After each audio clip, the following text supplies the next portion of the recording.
Hi, so right, we're into the late afternoon now.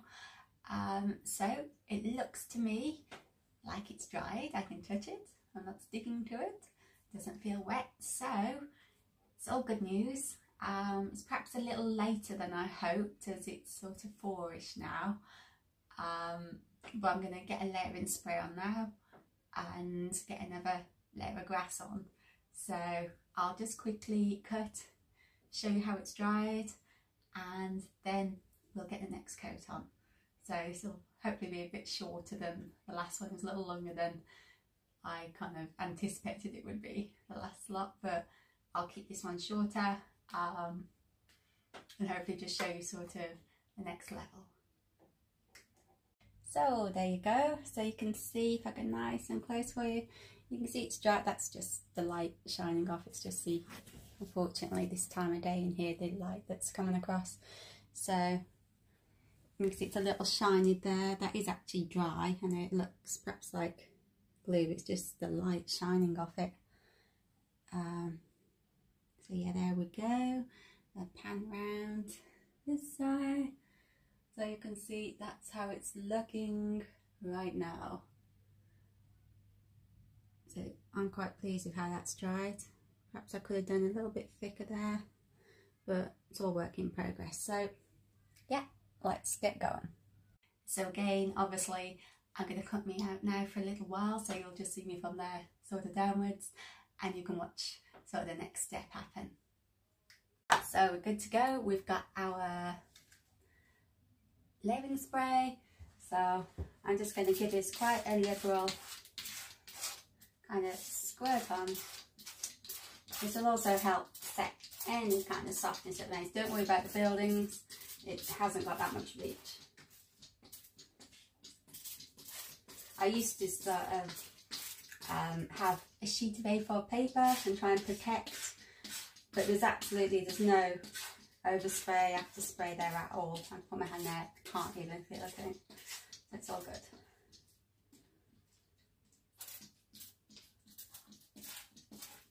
There we go, good dose of that over. This really is good stuff. It's again my preferred one. As I say, you can get some and they spray everywhere, or there's like an after mist from them. Not this one. I quite like this. I like their sort of scenic products, to be honest. So use this down a little bit, a bit more. This will also, like I say, help cement down any loose particles there. So there we go. Now we're good to go. Across here and here. Right. So that's the layer spray on ready.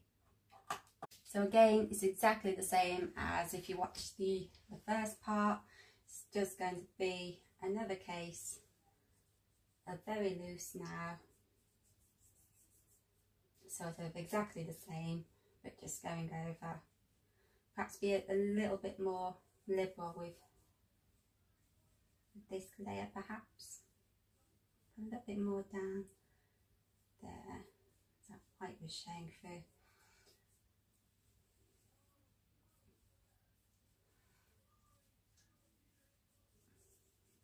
So this is going to build again on the texture, and sort of it's got a good multi-tonal colour in here anyway, but you know, I do still want a little bit of this brown tissue to peek through, just to give it that kind of realistic earth.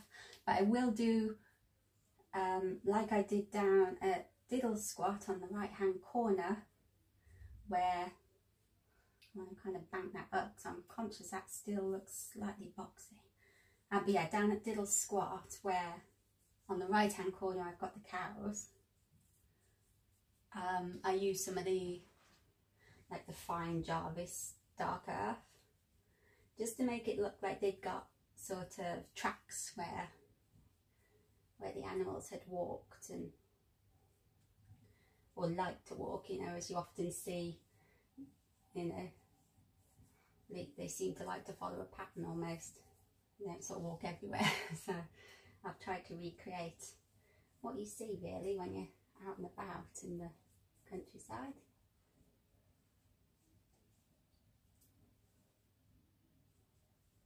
This here, obviously, I'm doing it all the same at the moment, but this here, I will need to make a bit of a mud area here too, where the benching area is at the sort of MPD viewing point, if you like, or the best thing to call it.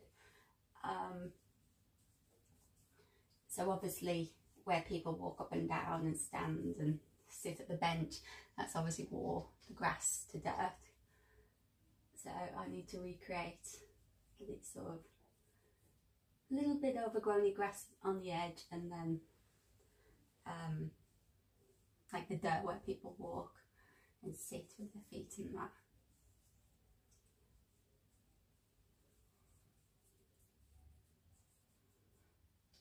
This is going on. I'm hoping it's showing up, but this is going on quite nice for a second coat.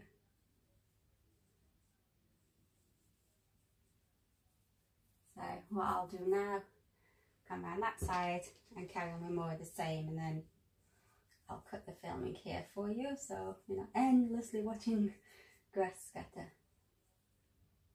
And that's quite a nice piece. So any little crevices, like the parts that are quite stubborn to break down, I'll perhaps use those in the crevices usually. So there we go. So that's it on the grass for now. Okay, what I do, I tend to use just an old piece of scrap paper. Fortunately, I've got the office the other side of the door, so I've always got plenty of bits of paper about. What I do is put that along the track when I'm coming to the edge with this spray, because although it's good to get real close, you've got to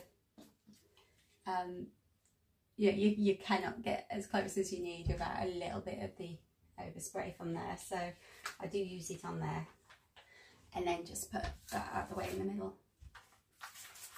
Let it dry, reuse it. Tend to do that so it goes quite by the time you're finished.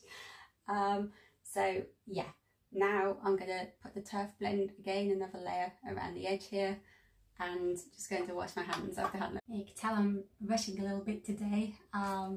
Normally, as you know from previous videos, I tend to have my little rubber gloves on, and then I just peel them off, film in the middle, and then start with the scenic stuff. But because I'm kind of time conscious, I've gone straight into it. So yeah, have to nip and wash my hands as holding that piece of paper and like the glue spray a little bit closer. I thought I don't want to be sticking into the scenery, so we're good to go now. So I'm going to quickly show you, this is the turf blend that I speak of. So I'm now going to put a second layer on around the edge of the track where you've just watched me do part, and I've gone all the way around with the paper and the glue. So I'm going to get a second layer of this on. Now I will say, and I'll show you after, I'm quite pleased with the second layer of the grass. Initially I said 4 or 5. I'm thinking it might be the same as the little squat. Might get away with just 3, which is very good news. So we'll see how the third one goes on, but I'll show you the second once I've done this. I think 3's 4 max, but I'm thinking 3 is going to be the number, so I'm quite pleased with that. Let's do the turf blend. So it's exactly the same process as I used for the grass. I just take a pinch of that, and where I've sort of oversprayed with the glue spray, I then just run a very fine scattering of this right up to the ballast, sometimes over the edge of the ballast, just to make it look good. And when I was speaking about, I actually mix some into the edge of here just so there's a seamless colour blend too. But when speaking about grass standing up or not standing up, you know, you often see in this kind of environment, you'll get like clumps, like just clumps of grass standing up. So again, I've got some, I think it's Jarvis as well that make those. There might be Woodland Scenics, I'll have to check. That I can use to just, as you've probably seen, like in the middle of the tracks where it looks like it needs weeding in places. I'll have to go around that side in a moment. So yeah, you'll probably see that I've got those, so I will scatter them here and there where it's needed. Okay, crouch down again. And when I'm happy that the last layer of the knocker has gone on to this hill, I will also use some of this, some of my dark earth, and I will sprinkle over there too, just so that you get not one flat colour. Even though the knock's quite good, there's different flecks of green in there, but I like to again go for a multi-tonal kind of finish, which you'll have with the brown tissue paper peeking through. Amongst the knock you'll have some dark earth and you'll have some blended turf, so I'm hoping it'll give me sort of the colour effect I'm looking for. So I'm going to go and finish this on that side of the track, so stretching over, and I think that's it again until we lay it dry. So it might be time to get the battles out, I'll see. So that side's complete, around the edge of the ballast and the track, I've got that on. The hill has taken about half a pot, I'd say, about half a pot of that. So I have still got another 2, I think it is, at least number 1, but I think I've got another 2. So I should have more than enough to finish the layout, because I was always conscious that was going to take the biggest amount of this stuff. So it might be when the next coat goes on, there's not much of this one left, but that'll be fine, because I actually think I'll have more than enough to finish where else needs grassing, hopefully. So see how that dries, and hopefully get the next coat on tonight, as I say. I think that's about it for now. So yeah,